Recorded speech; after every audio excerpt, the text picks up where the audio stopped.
請各位議員報名。 Senhores deputados, façam o registro. A inscrição.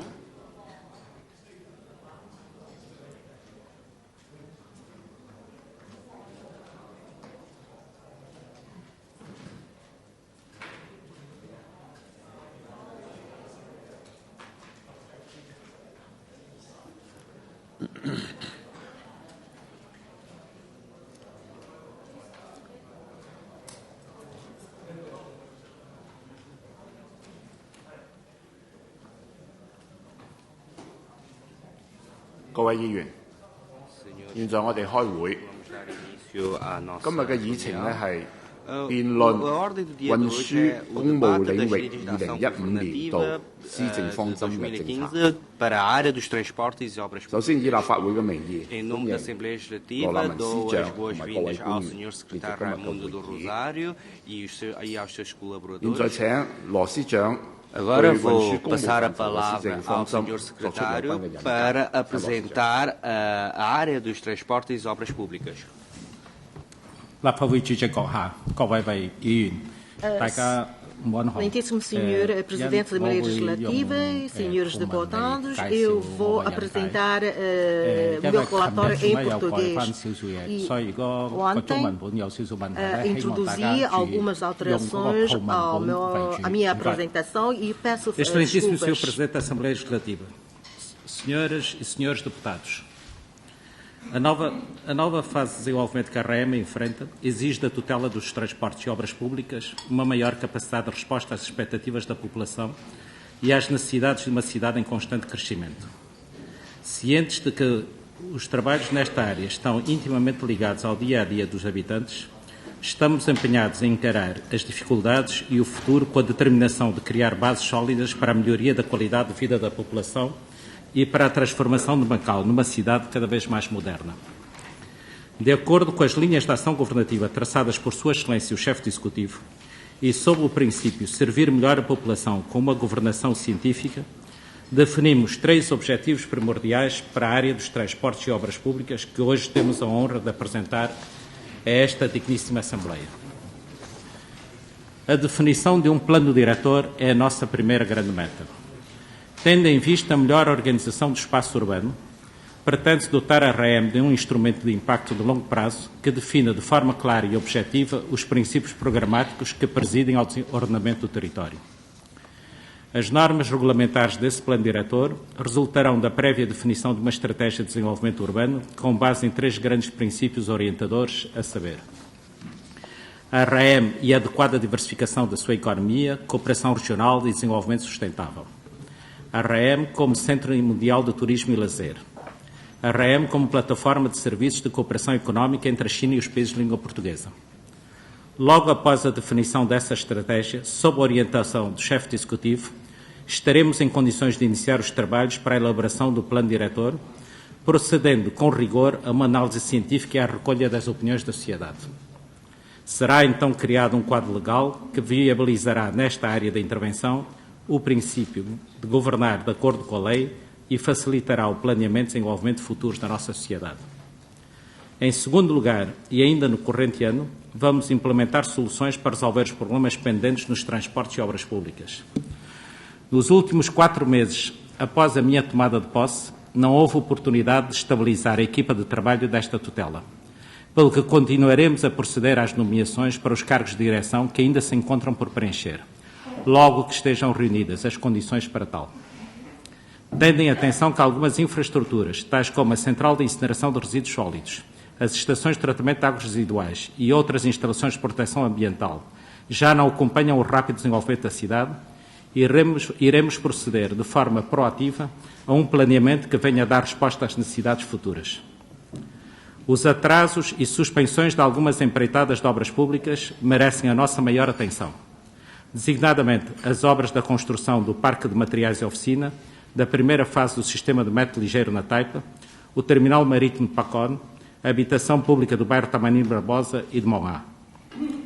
No que se refere à segunda fase da habitação pública de Monhá, mantemos conversações com o adjudicatário da obra e chegámos já a acordo para a resolução do contrato relativo à empreitada de construção de habitação pública do bairro Tamanim Barbosa. Quanto ao terminal marítimo de Pacón, chegámos a acordo com o empreiteiro para retomar a obra, que estará concluída no final deste ano, iniciando-se depois a instalação dos respectivos serviços. Relativamente à primeira fase do sistema de metro ligeiro, as empreitadas de construção do segmento da Taipa estão em curso. No entanto, como é do conhecimento público, não foi ainda possível alcançar um acordo com a resolução do contrato com o consórcio a quem foi adjudicada a construção da superestrutura do Parque de Materiais e Oficina. Neste sentido, iremos procurar que este acordo seja alcançado extrajudicialmente, admitindo o recurso aos tribunais, caso se esgotem todas as possibilidades de diálogo. Na Península de Macau, as obras não foram ainda iniciadas, dado que o traçado de metro ligeiro relativamente à Rua de Londres foi alterado e ainda se encontra em fase de projeto. O segmento norte está em fase final do processo de decisão, após a recolha das opiniões de diversos setores da sociedade. Desde que o Governo da RAEM criou o Gabinete para as Infraestruturas de Transporte no final de 2007, o projeto sofreu várias alterações, tendo-se revelado como única alternativa viável a sua divisão em duas fases distintas de desenvolvimento. A primeira para a Ilha da Taipa e a segunda para a Península de Macau, a arrancar posteriormente. Infelizmente, excederam-se os prazos e os orçamentos inicialmente previstos e não estamos ainda sequer em condições de anunciar quando poderá a população começar a usufruir da primeira fase deste novo sistema de transporte, nem quanto ela custará. Na impossibilidade de justificar o injustificável, não nos resta outra alternativa senão pedir sentidas desculpas a toda a população. Sabemos que o metro ligeiro é de grande importância para os residentes e que terá um papel crucial na otimização do trânsito, no desenvolvimento sustentável e na integração regional, pelo que nos comprometeremos a fazer tudo o que estiver ao nosso alcance para levar a bom porto esta obra de grande envergadura. No entanto, não posso deixar daqui salientar que, para conseguirmos concluir um projeto de tal dimensão e nunca antes realizado em Macau, é imprescindível um forte empenho e sentido de responsabilidade social de todos, incluindo dos nossos parceiros. As empresas que connosco estão a desenvolver este empreendimento, que é do interesse de toda a população, devem, por isso, também ter presentes as suas responsabilidades nesta matéria. Contamos, portanto, não apenas com o empenho e competências contratualizadas, mas também com o bom senso e a colaboração dos nossos parceiros, para que, juntos, possamos desenvolver todos os esforços em prol do sucesso desta grande obra, até porque, sublinho, é a boa reputação da RAEM que está em causa. Ao longo deste ano, iremos igualmente empenhar-nos na resolução dos outros problemas pendentes na área dos transportes e obras públicas. O nosso terceiro objetivo é a preparação e o lançamento de dois grandes empreendimentos que se revelam essenciais e estruturantes para a melhoria da qualidade de vida da população. O primeiro destina-se à preparação e relançamento da Zona B dos novos aterros urbanos. Aqui será criada uma zona administrativa e judiciária que albergará as novas instalações dos tribunais da última instância, segunda instância, judicial de base, Ministério Público, Comissariado contra a Corrupção, Comissariado da Auditoria e os serviços de polícia unitários, que se encontram atualmente dispersos pela cidade, permitindo assim a sua concentração numa só área. Durante o ano de 2015 será ainda definido se a quarta ligação entre Macau e Taipa se efetuará através de uma ponte ou de um túnel e serão lançados os trabalhos preparatórios para o início da respectiva empreitada. Esta nova ligação permitirá aliviar os atuais acessos entre Macau e a Taipa, tornando mais fluida a circulação de veículos entre essas áreas, com um consequente impacto na melhoria da qualidade de vida dos cidadãos. Senhor Presidente, senhoras e senhores deputados, enunciados os três grandes objetivos que nos parecem estruturantes, passo a apresentar os trabalhos que vão concentrar as nossas atenções. Trânsito, habitação, proteção ambiental são as áreas mais importantes do cotidiano da população e às quais daremos prioridade, definindo um conjunto de medidas e envidando maiores esforços para a sua concretização. Na área dos transportes, encontramos-nos a negociar a revisão do contrato de concessão de serviço público de transportes coletivos rodoviários de passageiros com as respectivas companhias, para que todas operem ao abrigo de contratos de concessão. O objetivo é promover um melhor desenvolvimento destes serviços e, por conseguinte, proporcionar serviços acessíveis e de qualidade. No âmbito destas negociações, importa realçar que será também incentivada a inclusão de mais autocarros movidos a gás natural e elétricos nas frotas das companhias. Ainda este ano vamos lançar o concurso público para a atribuição de 200 licenças de táxi normais e de pelo menos 100 licenças de táxi especiais, com o objetivo de aumentar a população dos bairros periféricos, a oferta de serviços de transportes indispensáveis. Uma vez concluída a consulta pública sobre a revisão do regime jurídico de transporte de passageiros em automóveis ligeiros de aluguer, táxis, vamos, no corrente ano, elaborar e submeter à Assembleia Legislativa uma nova versão do diploma. Continuaremos a cooperar com as autoridades policiais no combate às infrações praticadas pelos motoristas de táxi e otimizar o ambiente de exploração deste serviço. Relativamente ao transporte diário dos trabalhadores não residentes do posto fronteiriço das Portas do Cerco, aos respectivos locais de trabalho, iniciámos conversações com as 6 operadoras do jogo, de modo a encontrar uma alternativa que ajude a aliviar a pressão atualmente sentida sobre o trânsito na zona norte de Macau. Até ao momento, apenas 2 das 6 operadoras se disponibilizaram a passar a realizar, a muito curto prazo, o transporte dos respectivos trabalhadores através da ponte Flor de Lótus. Estou ciente da grande expectativa social que existe sobre a necessidade de encontrar soluções para diminuir a pressão viária sobre aquela zona e, por isso, espero respostas favoráveis das restantes 4 operadoras. Por último, temos todos de reconhecer que a cidade enfrenta a pressão rodoviária que decorre de, mensalmente, ganhar cerca de 900 novos veículos. Habitação. Tendo como prioridade dar resposta às necessidades habitacionais dos residentes, iniciaremos o estudo sobre um novo tipo de habitação pública e procederemos depois à respectiva consulta pública. Teremos como referência o regime de habitação social em vigor, mas os grupos beneficiários serão diferentes, nomeadamente jovens, recém-casados, pessoas com rendimento médio e sem capacidade aquisitiva no mercado privado. No primeiro trimestre de 2015, concluiremos o procedimento relativo à ocupação de mais de 1.000 frações de habitação económica tipo T1 e estamos a apreciar os 42.000 boletins de candidatura a 1.900 frações de diferentes tipologias.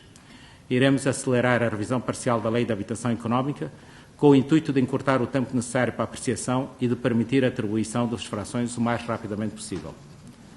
A fim de assegurar uma utilização racional dos recursos de habitação pública, vamos reforçar a fiscalização do uso das frações já atribuídas. Cientes de que a habitação é um bem essencial e de que a atual situação do mercado imobiliário tem criado constrangimentos na sociedade, estamos também preocupados com o estado atual do arrendamento habitacional, mantendo-nos atentos às condições de funcionamento do mercado.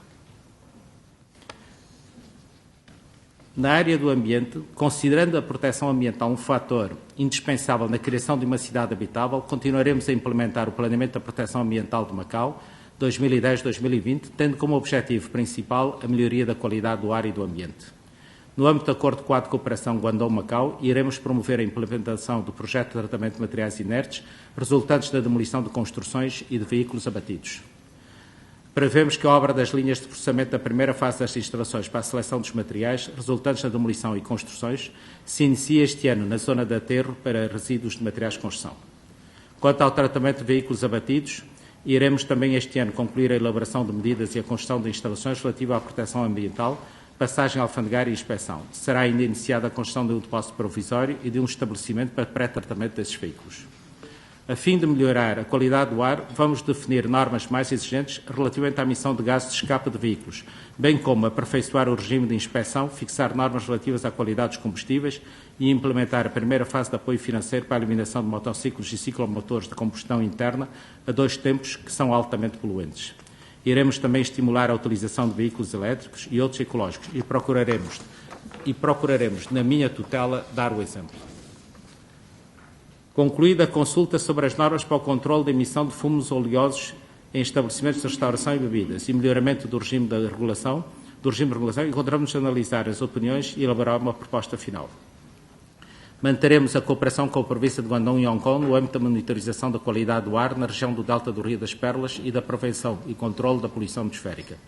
Os serviços meteorológicos e geofísicos, em conjunto com as instituições de investigação científica do interior da China, estão a trabalhar na elaboração de previsões relativas às emissões de gases com efeito de estufa, tendo por efeito sido criado um grupo interdepartamental para as alterações climáticas. Iremos, em 2015, realizar uma consulta pública com vista à definição de um regime de avaliação de impacto ambiental, com o intuito de se acelerar os trabalhos legislativos e promover, através da ação de sensibilização consciencialização dos setores sociais para esta questão. Sendo a proteção ambiental e conservação energética uma tendência em desenvolvimento mundial, iremos estabelecer um sistema tarifário de eletricidade por escalões adequado à atual situação económica e favorável à promoção da conservação de energia e a redução de emissões de poluentes. A par disto, continuaremos a esforçar-nos e a aprofundar a cooperação regional na área da energia, promovendo o planeamento e a construção de instalações elétricas entre Guangdong e Macau. Iremos, por outro lado, prestar todo o apoio aos trabalhos de definição das áreas marítimas tradicionalmente sob a jurisdição da RAEM, com o objetivo de melhorar o sistema de abastecimento de água a Macau e de permitir a segurança do mesmo, continuaremos a executar, em coordenação com as entidades de recursos hídricos do interior da China, o plano de armazenamento e abastecimento de água para os reservatórios do Ai e de Macau.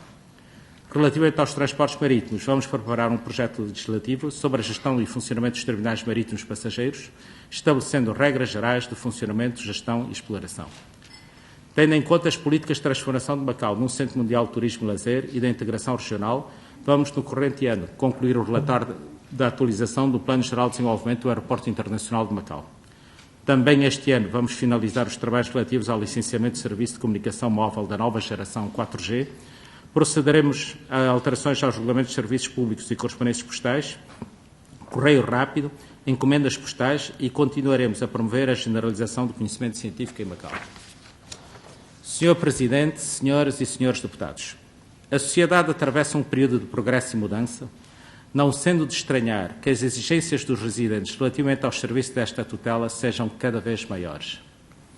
Continuaremos extremamente atentos à situação social, auscultando e valorizando as opiniões da população e envidaremos os maiores esforços em prol da prosperidade e estabilidade de Macau e do bem-estar dos seus residentes. Estou consciente de que os serviços desta tutela, que são não poucas vezes alvo de incompreensões e até de injustiças, têm à sua frente grandes desafios a ultrapassar e tenho a profunda convicção de que estão à altura do serviço que têm de prestar. Com o apoio e empenho que todos eles têm manifestado, estamos em condições de tomar medidas que se revelem necessárias e urgentes no sentido de assegurar a quem vive e trabalha na RAEM a melhor qualidade de vida possível numa cidade que se quer cada vez mais moderna. Para tanto, iremos manter uma estreita comunicação e cooperação com a Assembleia Legislativa. Creio-me disponível e, sobretudo, empenhado para, numa relação de respeito e diálogo, estimular soluções de consenso e, quando este não for possível, de compromisso. Muito obrigado.